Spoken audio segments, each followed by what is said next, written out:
Doctor Álvaro Cámara, muy buenos días. Buenos días, doctor Fernando.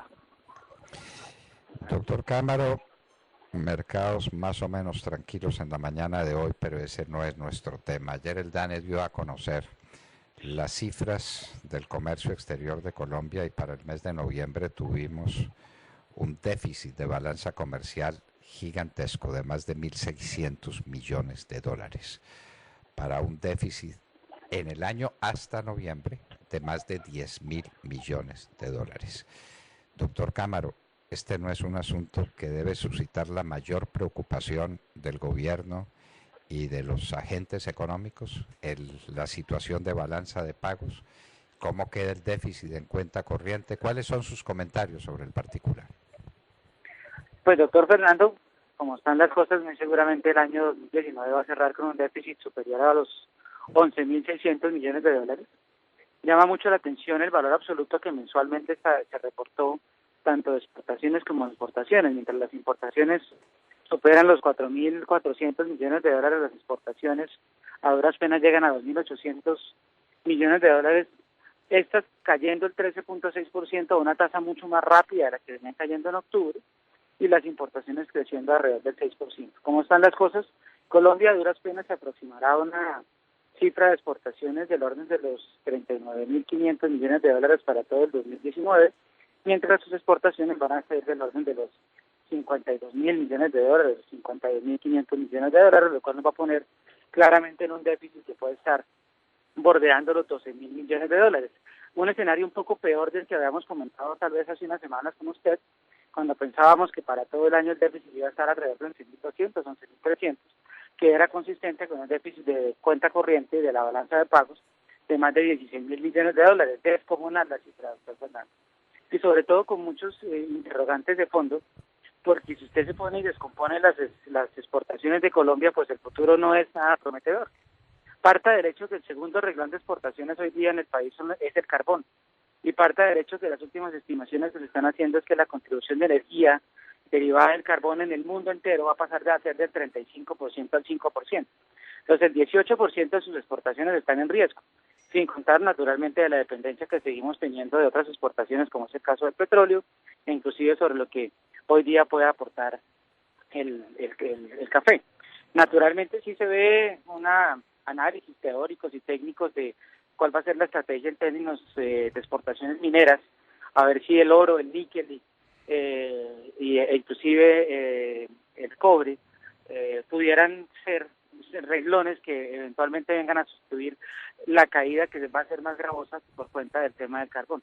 Esto, doctor Fernando, sin contemplar que la mezcla de exportaciones pues sigue siendo absolutamente marcada y concentrada en bienes básicos, donde las exportaciones industriales pues tienen moderados crecimientos, donde la apertura de nuevos mercados sigue estando absolutamente limitada y donde a pesar de haber firmado múltiples tratados de libre comercio, pues no se ve una política exportadora clara que haga cambiar esto radicalmente para Colombia.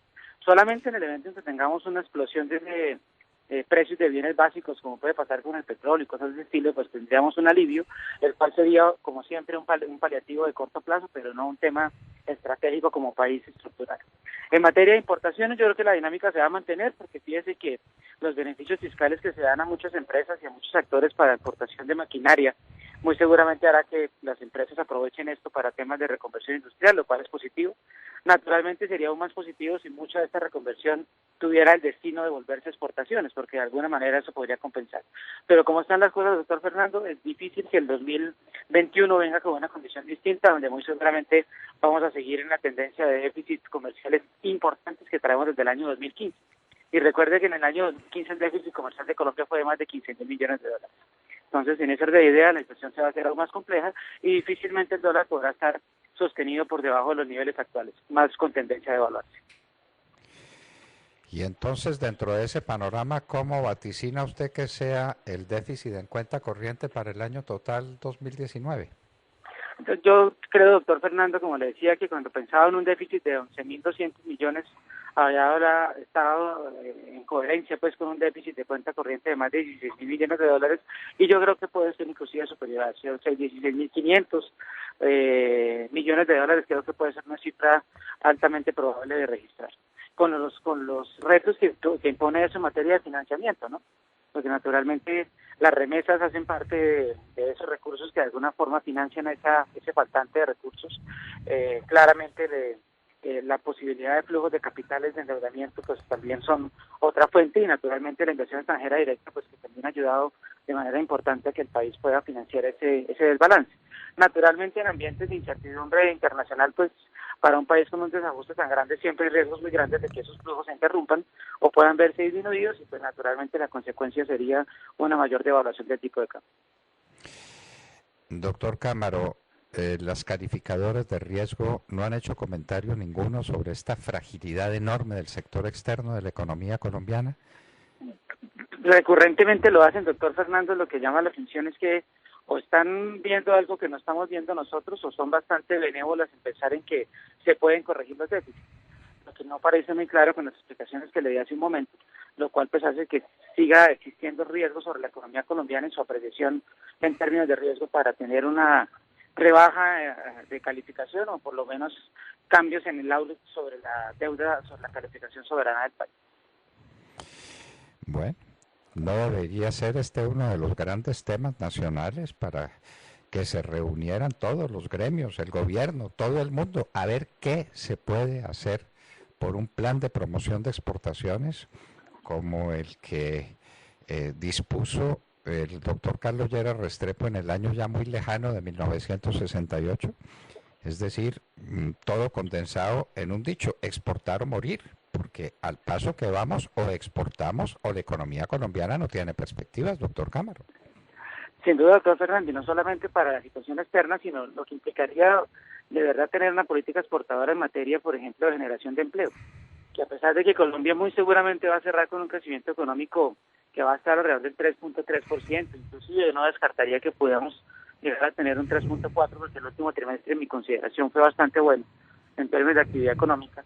La única forma de generando empleo a través de esa posibilidad de tener vocación exportadora, de abrir nuevos mercados. Ahí tendríamos un impacto claramente importante, una posibilidad de promover industria, de aprovechar sectores agroindustriales de desarrollo, y como le he comentado tal vez en algunas otras ocasiones, de replicar lo que hicieron en Perú y en Chile, donde las exportaciones agroindustriales han crecido a tasas vertiginosamente más altas de lo que ha podido hacer Colombia. Doctor Álvaro Cámara, ojalá sus palabras sean escuchadas y este se convierta en el gran tema de análisis de la economía colombiana, la fragilidad inmensa de su sector externo. Doctor Cámara, muchísimas gracias por estar en La Hora de la Verdad. A usted, mi amor.